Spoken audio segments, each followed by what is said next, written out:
Chapitre 463, Constellation de niveau mythique 1. L'humeur d'Uriel n'était pas si bonne. Où es-tu, notre Biyu? Les précédentes fables de Kim Dok-ji Company étaient actuellement diffusées sur le Star Stream, mais elle ne pouvait pas y prêter attention. Cela ne pouvait pas être évité, cependant. Les pensées d'Uriel, auparavant décontractées, étaient devenues plutôt compliquées avec tout ce qui s'était passé récemment. Le facteur décisif était qu'elle rencontrait la version d'elle-même de la 999e lignée mondiale et qu'elle recevait une partie de ses souvenirs. Je suis ton seul allié, Yu Jung-byuk. Je vais certainement mettre fin aux scénarios et te venger. Elle savait que des versions d'elle-même existaient dans d'autres lignées mondiales. Mais elle ne s'attendait pas à ce que les expériences de le savoir et d'en rencontrer une soient si différentes. La lignée mondiale du 999e tour de régression. Qu'a-t-elle fait exactement dans ce monde ? Ag, tellement irritant. Je ne suis pas curieux des histoires d'une autre ligne d'univers. Essayer de suivre les histoires de mes enfants toute seule est déjà assez difficile. Uriel grommela en serrant sa tête dans ses bras. De plus, l'atmosphère du Star Stream semblait plutôt instable ces derniers temps. Alors que le scénario final approchait, ce vague et étrange sentiment de tension circule parmi toutes les constellations.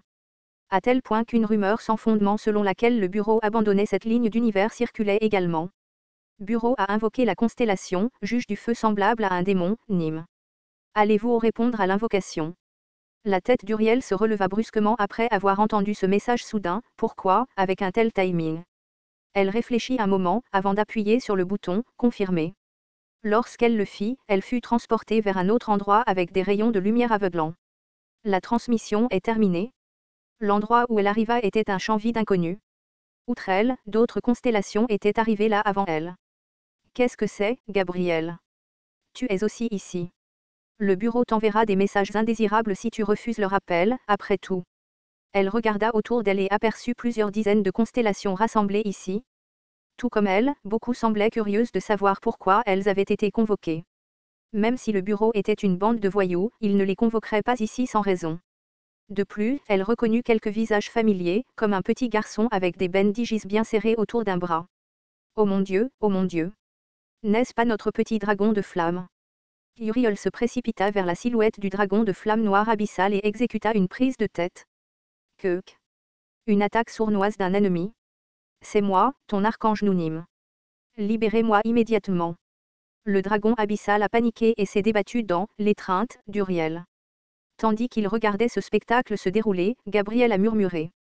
Uriel, ce type est un mal absolu, tu sais. Qui s'en soucie? Eden est détruit, de toute façon. Nous devrions être amis les uns avec les autres.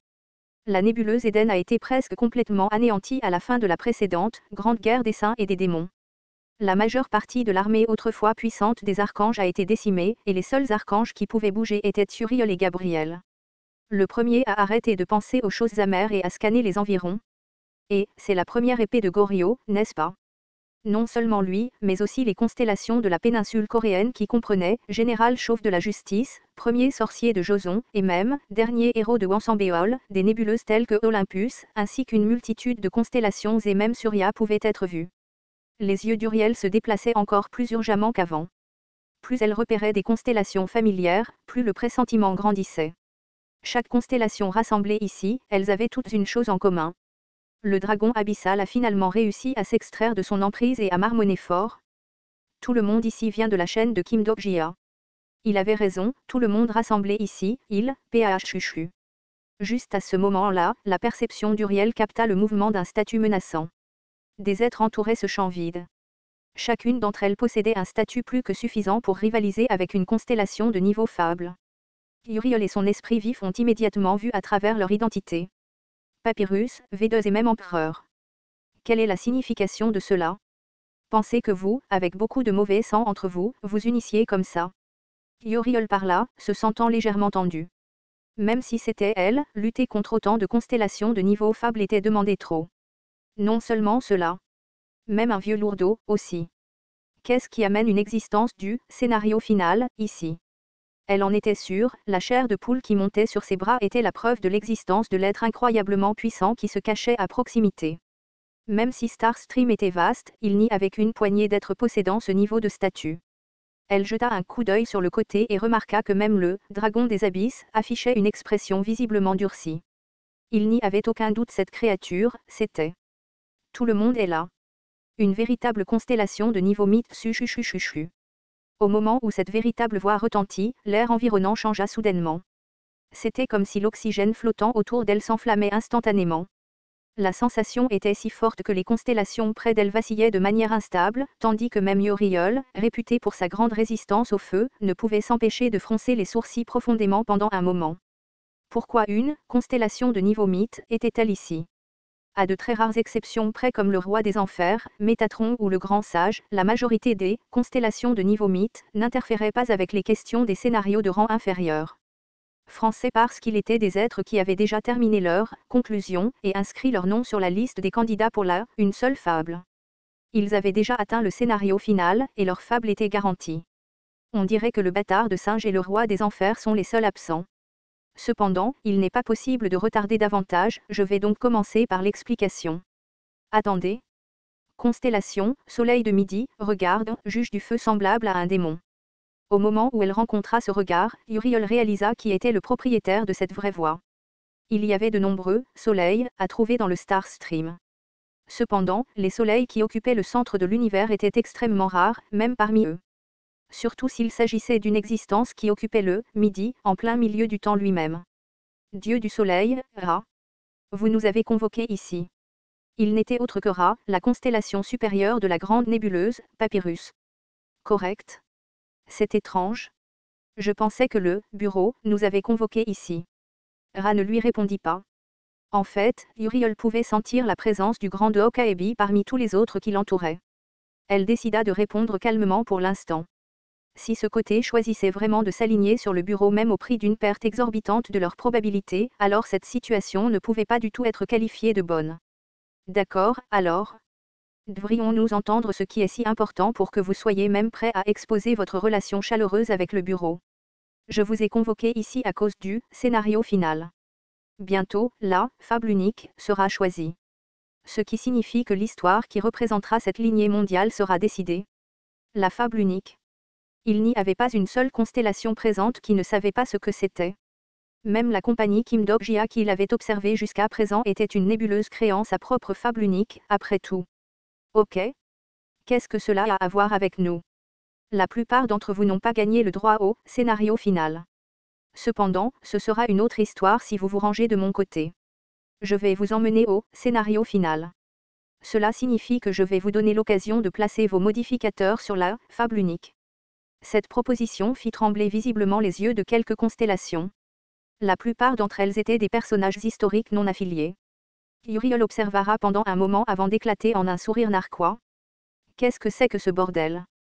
Ce n'était rien d'important, donc si tu as fini de parler, je m'en vais.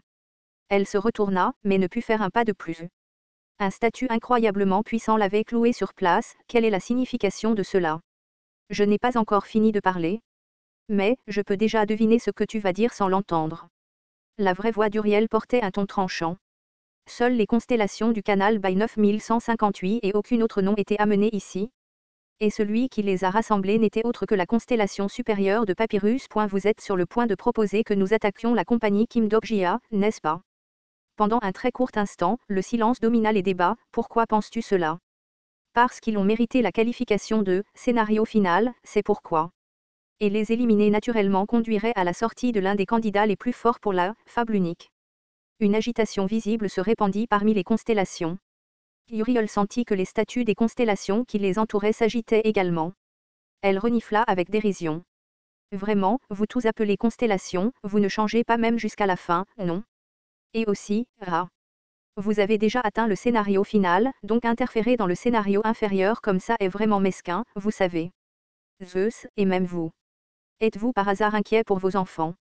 Vous êtes en colère que vos progénitures qui ont hérité de votre fable n'aient pas pu gagner contre la jeune Nebiole et n'aient pas réussi à devenir les candidats de la fable unique finale, et il y eut une explosion incroyable, et la silhouette d'Uriel fut enterrée profondément dans le sol. Alors qu'elle lançait une flopée de jurons, la véritable voix de Ra entra dans ses oreilles. C'est quoi ce bordel? En effet, tu as raison. C'est la rage d'un parent qui n'a pas éduqué correctement ses enfants. C'est la rage vertueuse d'un parent qui ne pouvait pas rester assis et regarder l'avenir de ses enfants s'égarer à cause de perdants pathétiques qui ont abandonné leurs conclusions, et d'une petite nébuleuse qui n'avait même pas 10 ans. Comme si elle s'y attendait déjà, Uriel a crié en retour. Et tu révèles enfin tes vraies couleurs. Désolé, mais il n'y a pas de constellation ici qui se rangera du côté de tes enfants. On dirait que tu ne sais pas à quelle chaîne nous sommes abonnés. Le dragon abyssal et Gabriel ont tendu la main et ont aidé Uriel à sortir du cratère. Derrière eux, les constellations de la péninsule coréenne, dont la première épée de Goryo et le général Chauve, hochaient la tête. Uriel ressentit ce sentiment inexplicable de contentement après avoir croisé leurs regards. En ce moment, ici, à cet endroit, des gens qui applaudissaient la fable de quelqu'un d'un seul cœur s'étaient rassemblés. Depuis le début du premier scénario, la preuve d'accréditation, jusqu'au scénario final, où le sort de la lignée mondiale devait être décidé. Uriel ne pouvait pas être certaine que tout le monde ici pensait la même chose qu'elle.